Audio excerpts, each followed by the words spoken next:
તો મિત્રો હું તમને ભાઈ બારિયાનો ફેમસ ટાવર બતાવું છું. જો આપણી જોડે ફૂલ છોડમાં ટોટલ વેરાયટી મળી છે, પછી ફ્રૂટની પણ ટોટલ વેરાયટી મળી છે. શું કહેવા માંગો છો મારા ભાઈ? આ ભાઈ છે ને વિડીયોમાં બહુ શરમાયો ભાઈ. કેમ છો મિત્રો? Good morning. તો ભાઈ આજે સવારમાં મસ્ત નાહી ધોઈને ફ્રેશ થઈને સીધા ભાઈ ખેતરમાં આવી ગયા છીએ. અને હવે લગભગ ટાઈમ થયો છે 6:35 એટલે 6:30 થયા છે. તો ભાઈ મેં વિચાર્યું કે ભાઈ ચાલો ને રાત્રે વરસાદ પડ્યો છે તો આપણે જે મરચાંના ખેતર છે ત્યાં ફરતા આવીએ. જુઓ આ મરચાંમાં આપણે માઇક્રો રાજા નાખવામાં લગભગ 10 દિવસ ઉપર થઈ ગયા છે. અને હવે બધી મરચાં જો ફૂટ ચાલુ થઈ ગઈ. જો બધી જ મરચાં વળી ગઈ છે. તો હવે ભાઈ આપણે નીકળવાનું છે ભાઈ બારિયા શૂટ પર જવાનું છે. નર્સરીનું શૂટ છે. તો આપણે હવે લગભગ 9 કે 10 વાગે નીકળીશું. તો વ્લોગમાં ભાઈ બન્યા રહેજો અને તમારા ભાઈને જેમ બને એમ સપોર્ટ કરતા રહેજો. બાકી હવે આપણે નાસ્તો બાસ્તો કરીને નીકળવાના છીએ બારિયા તરફ. એટલે ભાઈ વિડીયોમાં બન્યા જ રહેજો. ફાઇનલી મિત્રો આપણે રેડી થઈ ગયા છે અને હવે આપણે જવાનું છે બારિયા. અને આપણી જોડે ભાઈ સુમિત પણ આવી રહ્યો છે. એટલે હવે વ્લોગમાં ભાઈ બન્યા જ રહેજો. એટલે આગળ ભાઈ યુનિક વસ્તુ જોવા મળવાની છે. એટલે ભાઈ વ્લોગમાં બન્યા જ રહેજો.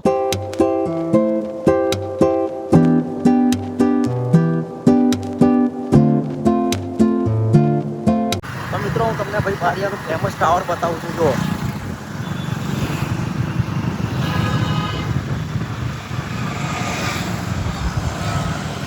ભાઈ આપણે લોકેશન પર પહોંચી ગયા છે જ્યાં આપણે શૂટ કરવાનું છે. ત્યાં જો પાનમ નર્સરી. અને હવે ભાઈ હિતેશભાઈ આવે છે. નર્સરીનું શૂટ છે અને લગભગ હિતેશભાઈ અંદર. હિતેશભાઈ ક્યાં છે?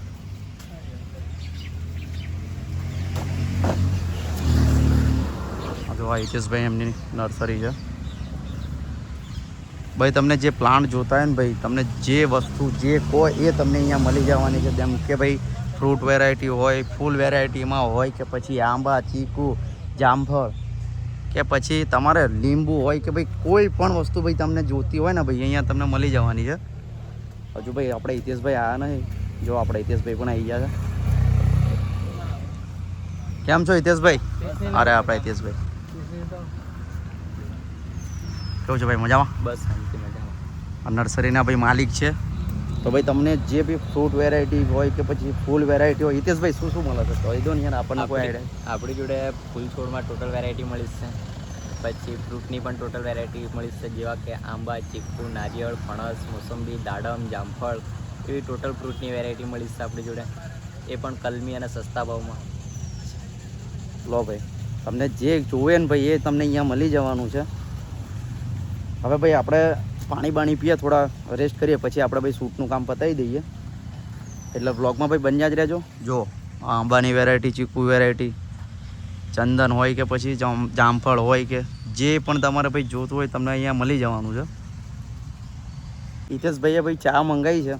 સુમિતભાઈ કે ભાઈ પી લઈએ ચાલો. તો સુમિતભાઈ શું કહેવા માંગો છો ભાઈ? ચા પીએ પછી આપણે શૂટ ચાલુ કરીએ જે બી કરવાનું હોય. તો પહેલાં ભાઈ ચા પી લઈએ. હિતેશભાઈએ મંગાવી છે. તો આપણે શૂટનું કામ પતી ગયું છે અને આપણે હિતેશભાઈ જોડે વાતચીત પણ થઈ ગઈ છે કે ભાઈ આંબા વિશેનો આપણે જે વિડીયો બનાવવાનો છે એનો આપણે શૂટ કરી લીધું છે. તો ભાઈ હવે આપણે ભાઈ ઘરે જવાનો સમય પણ થઈ ગયો છે. તો હિતેશભાઈ શું કહેવા માંગો છો? ને એકવાર વિઝિટ કરો પછી કહેજો તમે જે હોય એ. ઓકે, હવે વાંધો નહીં ભાઈ, એકવાર વિઝિટ કરજો. તો ભાઈ હવે આપણે નીકળવાનું છે ભાઈ ઘરે.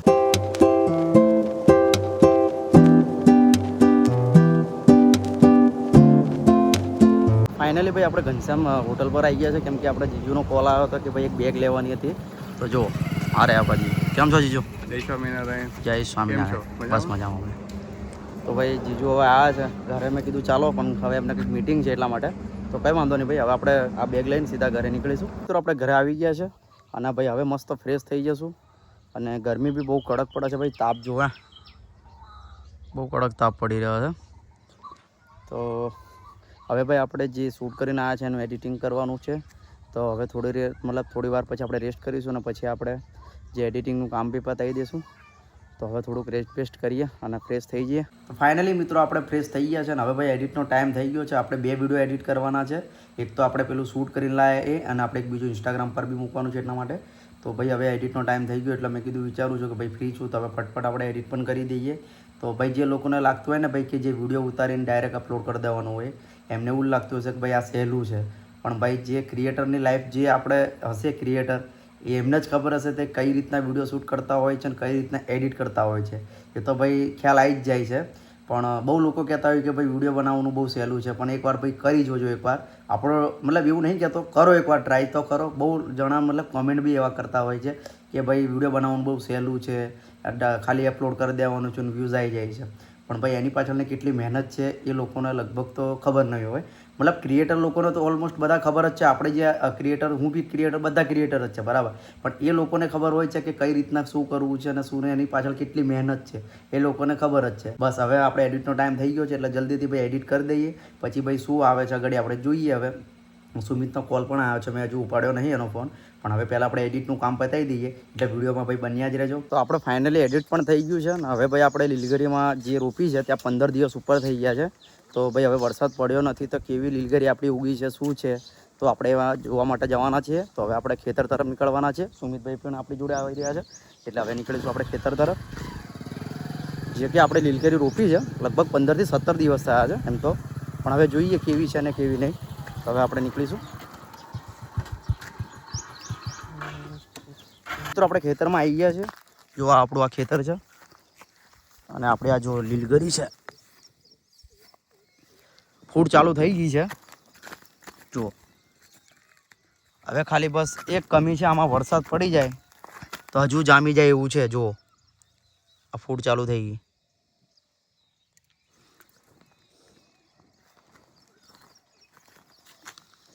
બધામાં મતલબ ફૂડ ચાલુ થઈ ગઈ છે. અને આ કલમ જે આપણા લીલગરી છે 3 નંબરના રોપા છે મલબારી. તો આમાં આપણે ટોટલી કેટલા 2200 છોડ છે. આપણા જે લીલગરી રોપી છે ટોટલ 2200 છોડ છે. તો આમાં તમને જોવાતા ન હોય એમ તો જો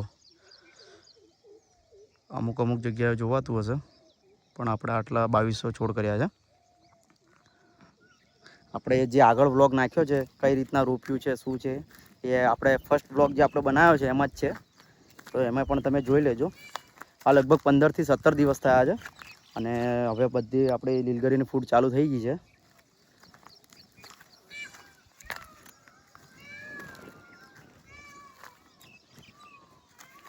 ખાલી હવે કમી ખાલી વરસાદની છે. વરસાદ પડી જાય તો આપણે આ લીલગરી હજુ પણ જામી જાય એવું જ છે. એમ તો જામી જ ગઈ છે, પણ વરસાદ પડી જાય તો કંઈ વાંધો નહીં આવે એવું છે. જો વરસાદ ચડે છે ખરો પણ પડતો જ નથી ભાઈ. અને તમે આ જુઓ, આ જમીન પણ જુઓ એકદમ સુકાઈ ગઈ છે. જો હવે આખા આપણે ખેતરે આટો મારી લઈએ. ઘાસ તો ઉગ્યું છે પણ હવે ઘાસ માટે તો હવે કશું એ છે નહીં. ઘાસ તો હવે મોટું થશે તો એને કટિંગ કરી લેશું. જુઓ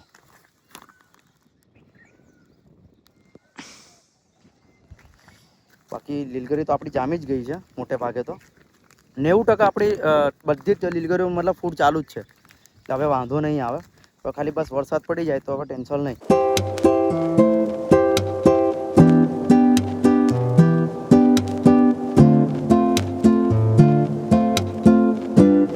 તો મિત્રો આપણે આખા ખેતરમાં આપણે આટો પણ મારી લીધો છે અને લગભગ અડધો કલાક સુધી અમે અહીં બેઠા હતા. અને આપણો જુઓ બાજુમાં જ આપણો કૂવો પણ છે. આમાં પાણી પણ બહુ છે. પણ કેવું કે ભાઈ કુદરતી પાણી પડે એમાં જ આપણું આ ખેતરમાં જે લીલગરી છે ભાઈ જામી શકે એવું છે. એમ તો આપણે આમાં પાણી મોટર મૂકીને આપણે પાણી પણ ચલાવી શકીએ એવું છે. પણ કેવું ભાઈ કે કુદરતી પાણી પડી જાય તો સારું રહે, બીજું તો કંઈ નહીં. તો હવે વરસાદ પડે એના પર ડિપેન્ડ છે. તો હવે ભાઈ આપણે આખા ખેતરમાં આપણે આટો પણ મારી લીધો છે અને કોઈ નુકસાન નથી ને સારું છે આમ તો. બધી લીલગરી આપણી ફૂટ પણ ચાલુ થઈ ગઈ છે. બહુ દિવસથી મેં વિચારતો હતો કે ભાઈ આપણે લીલગરીના જે ખેતર છે ત્યાં જઈએ, પણ આજે મેં કીધું ચાલો ને ફ્રી છે તો મેં કીધું જતા આવીએ. એટલે હું મેં આ સુમિત આવ્યા હતા. સુમિતભાઈ શું કહેવા માંગો છો મારા ભાઈ? આ ભાઈ છે ને વિડીયોમાં બહુ શરમાયો ભાઈ. ખાલી કમેન્ટ કરજો સુમિતભાઈને કે ભાઈ કેમ તમે શરમાવો છો વિડીયોમાં. અને ભાઈ જુઓ ખાલી નજારો જુઓ મસ્ત ભાઈ. એમ વરસાદ પડે એવું થાય છે ખરું પણ વરસાદ પડતો જ નથી ભાઈ. કંઈ નહીં હવે એની પણ આપણે રાહ જોઈએ શું થાય છે ને શું નહીં. તો તો કંઈ વાંધો નહીં ભાઈ, હવે આપણે નીકળીશું ભાઈ ઘર તરફ. મિત્રો આપણે ઘરે પણ આવી ગયા છે, એડિટિંગનું કામ બધું પતાવી દીધું છે, ચા બા બી પી લીધી છે અને મસ્ત ફ્રેશ થઈ ગયા છે. હવે ભાઈ આપણે ક્રિકેટ રમવા જવું જ પડશે, કેમ કે હવે જો ટાઈમ બચ્યો છે, થોડા ફ્રી છીએ, તો મેં કીધું ચાલો ને રમતા આવીએ. તો હવે આપણે પેલા સુમિતભાઈ આવી રહ્યા છે, તો હવે આપણે નીકળીશું ભાઈ મેદાન તરફ. અને લગભગ તો 2 જ કલાક જેવા છે આપણી જોડે ટાઈમ, તો મેં કીધું ચાલો ને રમતા આવીએ. બાઇક મારી લઈ લે ભાઈ, તારી બાઇક તો તું એમ નહીં લેવાનો, કઈ વાંધો નહીં ભાઈ. ચલો હવે આપણે મેદાન તરફ નીકળીએ.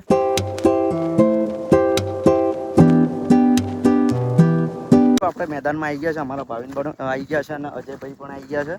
તો હવે ભાઈ આ જો નંબર પાડીને રમે છે, પણ હવે ભાવિનભાઈ એવું કહે છે કે ભાઈ ટીમ પાડીએ. હવે જોઈએ કેટલા, હવે ખેલાડીઓ તો બધા આવી ગયા છે લાગે ના, હજુ તો આવે જ છે. સંદીપભાઈ પણ આજે આવી ગયા છે. જો આજે સંદીપભાઈએ દુકાન પર રજા મૂકી દીધી છે, તો કંઈ નહીં ભાઈ, હવે આવે છે, બધા રેડી છે. જોઈએ હવે મિત્રો, આપણે ટોસ જીતી ગયા છે અને હવે આપણી પહેલી બેટિંગ છે. હવે દુર્યોધનભાઈ જાય છે અને અજયભાઈ જો. અને કેટલા ઓવરની મેચ છે આપણી? 8 ઓવરની મેચ છે. હવે અમારા પહેલા ઓપનિંગમાં એ જાય છે, હવે ત્રીજા નંબરમાં આપણે જશું. હવે જોઈએ કેટલા રન થાય છે અને કેટલા નહીં. ભાવિનભાઈ કેટલા લાગે છે 8 ઓવરમાં કેટલા રન થશે? 6 ઓવરની મેચ છે ભાઈ. 6 ઓવર, સોરી 6 ઓવરની મેચ છે, પણ કેટલા રન થશે? તો સમથિંગ 60-70 જેવા થઈ જશે. જોઈએ હવે. તો ભાઈ આપણી મેચની સ્ટાર્ટ હવે થશે અને રાહુલભાઈ બોલિંગ નાખી રહ્યા છે અને અજયભાઈ ઓપનરમાં આવી ગયા છે. લો હવે ચાલો સ્ટાર્ટ કરો ભાઈ. હા ભાઈ, પહેલા બોલનો પહેલો છક્કો, જોરદાર અજયભાઈ. તો ફાઇનલી મિત્રો આપણી પહેલી ઇનિંગ પતી ગઈ છે અને અમારા 6 ઓવરમાં 81 રન થયા છે અને હવે આપણી જો ફિલ્ડિંગ ભરવાની વારી આવી છે. અજયભાઈએ લગભગ 50 રન ઉપર મારી દીધા છે. તો હવે આપણે જોઈએ, સેકન્ડ ઇનિંગ ચાલુ થઈ છે, તો હવે આપણે આ ફિલ્ડિંગ હવે ભરીએ, હવે આગાડી કેવું થાય છે જોઈએ. તો ફાઇનલી મિત્રો હું ઘરે આવી ગયો છું અને આપણે જે બીજી મેચ રમવાની હતી એ મેચ ના રમાઈ, કારણ કે આપણે પીપલોદમાં થોડું કામ હતું, એ કામ પતાવીને આપણે સીધા ઘરે જ આવી ગયા છે. અને મારો બ્લોગ તમને કેવો લાગ્યો એ કમેન્ટમાં જરૂર જણાવજો. અને બીજું કે ભાઈ, તમારા ભાઈને જેમ બને એમ સપોર્ટ પણ કરતા રહેજો. અને હા, લાઇક કરવાનું, શેર કરવાનું અને સબસ્ક્રાઈબ કરવાનું ભૂલતા નહીં. બાકી મળીએ નેક્સ્ટ વ્લોગમાં.